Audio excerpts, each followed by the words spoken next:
Good morning, friends. This is Shailendra Kapoor at Career कहानी. Welcome back. So आज आपसे बात करने वाला हूँ, is career coaching a farce. बहुत लोगों के मन में मैंने ये देखा है कि बहुत सारे पेरेंट्स को या बहुत सारे बच्चों को भी ऐसा लगता है करियर कोचिंग क्या चीज़ है, या करियर कोचिंग क्या ये अमीरों का जुमलेबाजी है, अमीरों के चोंचले हैं. तो आज मैं सिर्फ इतनी इस बात पे बात करूँगा कि करियर कोचिंग की हमको ज़रूरत क्या है, या करियर कोचिंग क्या एक मतलब सिर्फ आजकल की एक फैशनेबल टर्मिनोलॉजी है, या इसका कुछ औचित्य है हमारी लाइफ में, आज इसका कोई मतलब है. This what I am going to talk about.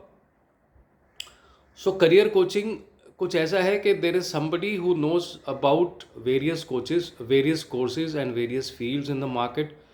और जो शायद आज के बदलते हुए सिनेरियो में बहुत सारे बच्चों को भी नहीं पता है, बहुत सारे पेरेंट्स को भी नहीं पता है.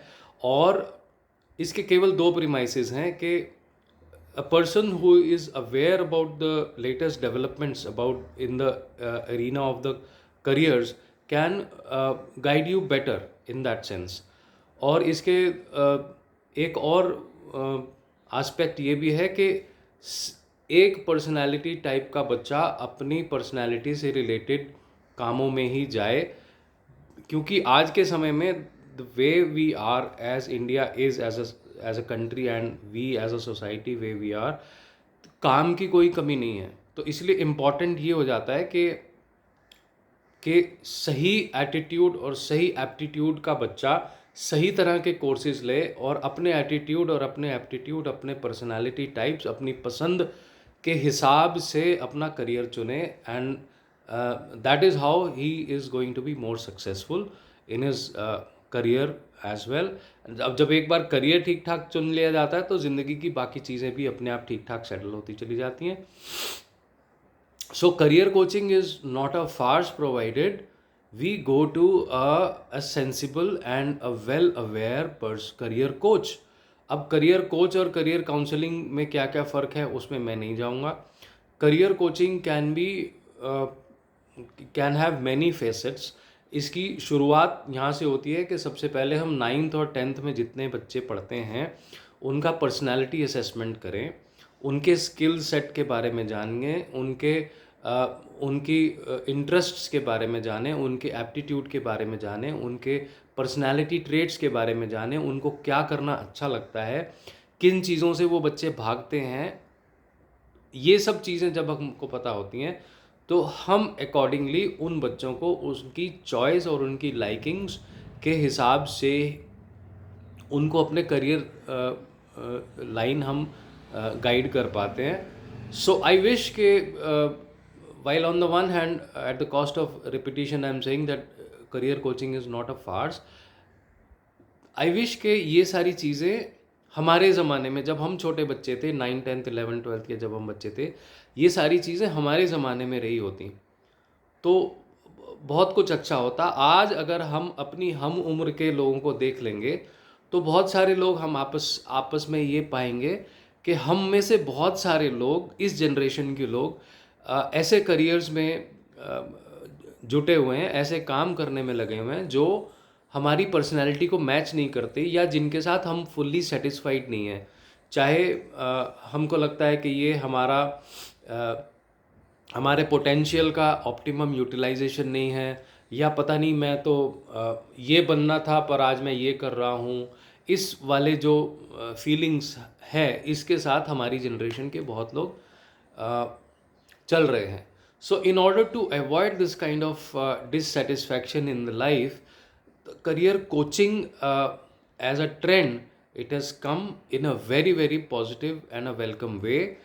और इसको हम सबको, चाहे वो मतलब अफोर्डेबिलिटी के पॉइंट ऑफ व्यू से, चाहे वो पेरेंट्स इस लेवल के हों, चाहे इस लेवल के हों, चाहे वो फिर या सामाजिक रूप से या आर्थिक रूप से जिनके पास कम संसाधन हैं, ऐसे वाले पेरेंट्स भी हों, इट इज़ लाइक मैं इसको एक करियर कोचिंग या करियर काउंसलिंग सेशन से दी हुई इन्वेस्टमेंट या दिए हुए खर्चे को मैं इसको बहुत ज़्यादा ओवर एक्सपेंडिचर या चौंचलेबाजी या अमीरों का वो सब मैं नहीं मानता। ये एक बच्चे के करियर को या बच्चे की पूरी लाइफ को कितना इम्पैक्ट कर सकता है, right diagnose at the right time. अगर हम सब अपने अपने बच्चों का एक छोटा सा 9-10th के लेवल पे, हालांकि हमको स्ट्रीम सिलेक्शन 10th के बाद करना होता है, 9th में भी हम एक स्ट्रीम सिलेक्शन का असेसमेंट करवा सकते हैं विच इज़ नॉट बाइंडिंग। 10वीं के बाद हम एक स्ट्रीम सिलेक्शन असेसमेंट करवा के अगर हम करवाएं तो बच्चे के लाइफ में जो फ्रस्ट्रेशन लेवल है उसको हम बहुत नीचे ला सकते हैं। और सही एप्टीट्यूड के बच्चों को, कोई बच्चा मैथमेटिक्स में बहुत अच्छा है, किसी बच्चे के बिजनेस एक्यूमेन बहुत अच्छे हैं, किसी की बिजनेस सेंस बहुत अच्छी है, किसी का बच्चा लॉजिकली बहुत अच्छे से सोचता है, वो लॉ में अच्छा चल सकता है, किसी के बच्चे को साइंटिफिक फिनोमिनास बहुत अच्छे से समझ में आते हैं, वो शायद इंजीनियरिंग या medicine. Everybody hasn't have to be a doctor, कि सबको डॉक्टर बनाने की ज़रूरत नहीं है, सबको इंजीनियर बनाने की ज़रूरत नहीं है। We need many many more professionals in various many other fields. पर प्रॉब्लम ये आती है कि जब हम अपनी ज़िंदगी में ट्रायल एंड एरर मेथड से कोई भी चीज़ सीखते हैं, या मैंने बहुत सारे बच्चे ऐसे देखे हैं जो 11-12 तक बहुत अच्छे साइंस में बहुत अच्छा करते थे, उन्हें लगता था साइंस हमारी बहुत अच्छी है तो हमारे लिए medicine is the natural choice. लेकिन जब एक्चुअली वो MBBS करने गए, they had to leave everything in between. और बाद में उस बच्चे ने MBBS ड्रॉप किया, बाद में CA बना, and he was very very successful as a CA।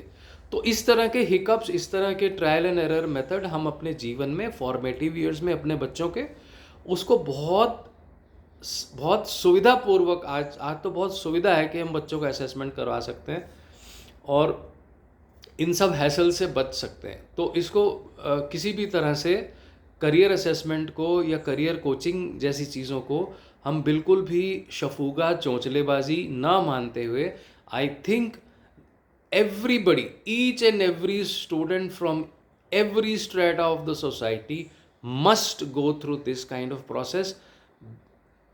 Not because that I myself am a career coach, इसलिए नहीं कह रहा हूँ, but because it can save you a lot of hassle, a lot of frustration, a lot of energy, it can save you a lot of time in your life. सो एक कहावत है, square peg इन अ round whole, वो कभी दीवार में ठुकेगा ही नहीं। दीवार में एक गोल छेद है और हम उसमें एक स्क्वायर वाला लकड़ी का गुटका अगर कभी ठोकने की कोशिश करेंगे, वो ज़िंदगी में कभी उसमें सेट होगा ही नहीं। तो इन सब चीज़ों से बचने के लिए career coaching and personality assessment her stages पे होता है, स्ट्रीम सिलेक्शन टेस्ट होता है, मतलब बेसिकली इन सब में पर्सनालिटी असेसमेंट ही होता है, जिसमें हम ये जान पाते हैं कि किसी बच्चे की लाइकिंग्स क्या हैं, उसके ट्रेड्स क्या हैं, उसके परसिवरेंस लेवल क्या है, उसके इंटरेस्ट्स क्या हैं, what is it that excites that particular child. ये सारा असेसमेंट करके हम उसमें डालेंगे, तब we are more likely to be successful in that and more likely to be happy in whatever we choose. So career coaching is not a farce, and money spent in career coaching is definitely not a wastage of time. It is a stitch in time which will save us 9. Thank you very much. Stay tuned to Career Kahani. Thank you very much.